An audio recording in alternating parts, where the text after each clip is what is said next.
And it's time for, okay, let's see if you can guess what this is, guys.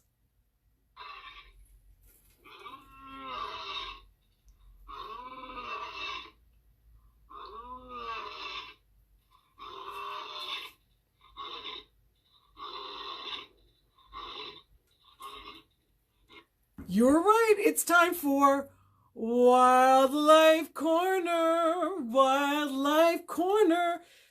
That was a lion roaring. Do you know how far you can hear lions roar? 5 miles. That sound carries and puts the fear of God in your heart. I can tell you because I've heard it when I was sleeping in my tent. The lion. Okay, so many people know the Kiswahili word for lion already from the Lion King. Simba, everybody's favorite and beloved animal. Simba. Okay, and the Maasai word for lion is Oloaru. Oloaru. Can you say that? Oloaru. Okay, and remember the word that we learned earlier? You guys remember? Ngen. Well, lions are very ngen. They're very smart. They're very brave. They're very strong. And also they're fast. So lions, male lions can be they're usually between 6 to 7 feet long. They can be almost 500 pounds. So that's I'm about 6 feet tall, but think about how heavy and strong that animal is. And females are about between 5 to 6 feet long. They can be almost 300 pounds. So we're talking about a very muscular animal. They can actually run up to 50 miles per hour. Okay, so that's not that much slower than a cheetah, which is the fastest animal, which can run almost up to 60 miles per hour. So they can't run those very long for that fast, but they can do it at the necessary time, especially when they're hunting. Our resident expert on wildlife, who's Joseph Larasha, they grow up living right next to these animals. So they observe their behavior and they know about them. And I was asking, what shows that a lion is so clever? Well, he said that when they're hunting, they can hide themselves for long times. They know exactly what's the right time to go for their prey. They can hide themselves even when there's no tree, not a single tree around. They can make themselves so low to the ground. They put their ears down, they put their tails down. They can camouflage themselves in the grass to wait for that perfect time to stalk and kill their prey. And you might think that all lions are good at this. Well, like anything else, remember we were talking about the elephant last week? The baby elephant had to learn how to use its trunk. Well, lions have to learn how to hunt. So there was a time when I was in Maasai Mara looking, appreciating the wildlife there, and we saw something amazing.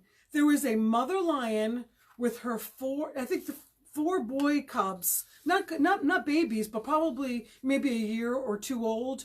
And she must have been training them because they set themselves up to hunt.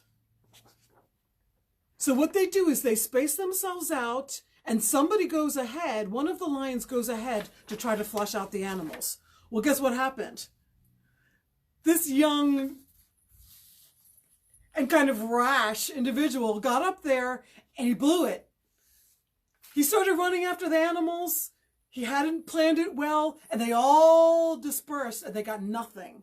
So here are the boys after the fact, no food, no lunch. And guess what mom did? She turned around. You could see her shaking her head. She went back under the bushes to just relax. She's like, oh God. These guys didn't get it at all. Now, I'm going to show you a picture of, these are the adult males. Very huge, very handsome. And you can be sure, look how seriously chunky and strong these guys are. You can be sure that they've perfected the hunt by now. Another pair of brothers. These are all pictures I took, by the way. It's not somebody else. This is me being close enough to them. And as you can see, after they've been hunting, they need a rest. They're very full. They eat a lot. So when they eat, they just keep on eating and eating until the thing is gone. They don't want to share with other animals. And often they take a nap. Now, when you see them and they're in this state, often the next thing that they do is they go off to find something to drink. You know how when you've eaten a big meal, you get thirsty? Well, it's the same thing with lions. And this really ties into the kind of work that we're doing. So Water is Life Kenya, we do water projects. And you can imagine that, they're sharing water with humans because people are living in the same places as wild animals. And so this is a picture of one of the places that we did a water project in. This is Kuku. Now these women had to go down to the seasonal riverbed and scoop water. And that was the same place used by wild animals.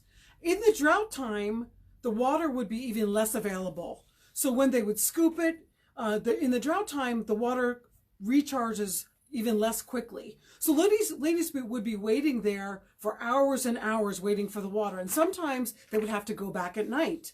And they would go back at night. They would have to go back with 5 or 6 ladies and a whole group of warriors to protect them. Because who would they find at the water point? Lions. So you can just imagine.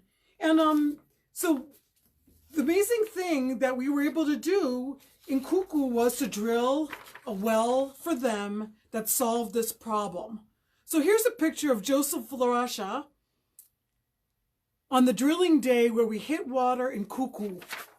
So now this has saved these people from having to share their water point with lions, to put themselves in danger, to drink dirty water that's been peed in and pooped in by wild animals. That's what happens. And here is the water that came out on the test pumping day. They had a very productive borehole. And now their water problem is solved. Now women don't have to stress and worry that they're going to be putting themselves in danger. They don't have to worry about bringing dirty water home to their families.